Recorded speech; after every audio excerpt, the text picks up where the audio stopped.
अगर आप कोई सफ़र पे जा रहे हो और आपको ये पता लगे कि वो सफ़र कुछ घंटों का नहीं बल्कि पूरे 35 साल का है, ये सुन के आपके भी होश उड़ जाएंगे। हाँ जी दोस्तों, आज मैं बात करने जा रहा हूँ सैंटियागो एयरलाइंस के बारे में। सैंटियागो एयरलाइंस 4 सितंबर 1954 सैंटियागो की एक एयरलाइंस PWA 513 ने 92 पैसेंजरों के साथ जर्मनी के एक एयरपोर्ट से ब्राज़ील एलेग्री जाने के लिए टेक ऑफ किया। ये यात्रा तकरीबन 18 घंटों की होने वाली थी, पर प्लेन टेक ऑफ करने के कुछ ही घंटों बाद कंट्रोल स्टेशन से प्लेन का कॉन्टैक्ट टूट गया। उसके बाद उस प्लेन से कॉन्टैक्ट करने की कोशिश की गई, पर उस प्लेन से कभी कॉन्टैक्ट हो ही नहीं पाया। ऐसा लग रहा था वो प्लेन बादलों में ही कहीं रहस्यमय तरीके से गायब हो गया हो। लोगों ने उस प्लेन को कई सालों तक ढूंढने की कोशिश की, पर वो प्लेन ढूंढ नहीं पाए।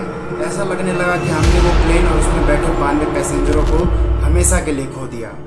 इस घटना के बाद सैंटियागो एयरलाइंस को ही हमेशा के लिए बंद कर दिया गया, पर कोशिशें अब भी जारी रहीं। ना तो उस प्लेन का पता लग पाया और ना ही बैठे उसमें 92 यात्री।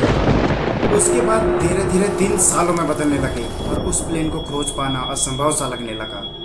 उसके बाद अचानक ठीक 35 साल बाद 12 अक्टूबर 1989 को पोर्ट एलेग्री के रडार में एक प्लेन को कैप्चर किया गया जो तेजी से रनवे की तरफ बढ़ रहा था। जब वो प्लेन लैंड हुआ तो एयर ट्रैफिक कंट्रोलर्स के तो मानो होश ही उड़ गए, और उसकी वजह ये थी कि वो प्लेन सैंटियागो एयरलाइंस का था, जो कि 35 साल पहले बंद हो चुकी थी। तो फिर अचानक सैंटियागो एयरलाइंस की प्लेन बिना किसी चेतावनी के कैसे आ सकती है? उसके बाद जब उस प्लेन को करीब से देखा गया तो ये वही प्लेन था जो 35 साल पहले पूरे 92 यात्रियों के साथ रहस्यमय तरीके से बादलों में गायब हो गया था। ये सब देख के वहाँ के लोगों को कुछ समझ नहीं आ रहा था कि आखिर ये सब हो क्या रहा है। लेकिन अब मैं जो आपको बताने जा रहा हूँ उसको सुन के आपके रोंगटे खड़े हो जाएंगे, दिल की धड़कनें बढ़ जाएंगी और आप सोच भी नहीं पाएंगे कि यह संभव कैसे हो सकता है। उसके बाद एयरपोर्ट ट्रैफिक कंट्रोलर ने उस प्लेन के कैप्टन से कॉन्टैक्ट करने की कोशिश करी, पर कैप्टन से कॉन्टैक्ट नहीं हो सका। एयरपोर्ट अथॉरिटी ने प्लेन के पास जाकर प्लेन के अंदर जाने का फैसला किया। उन लोगों ने जैसे तैसे प्लेन का दरवाज़ा खोला और अंदर गए। अंदर जाने के बाद उन लोगों ने जो देखा मानो उनकी दुनिया ही हिल गई हो। सबके चेहरों की हवाइयाँ उड़ी पड़ी थी, क्योंकि प्लेन में बैठे सारे यात्री एक आम इंसान नहीं बल्कि सारे के सारे कंकाल थे, जो कि सीट बेल्ट लगा के अपनी सीटों पर बैठे हुए थे। एयरपोर्ट अथॉरिटी ने सोचा जाकर कैप्टन से इस घटना के बारे में पूछना चाहिए, और वो कॉकपिट की ओर बढ़ने लगे।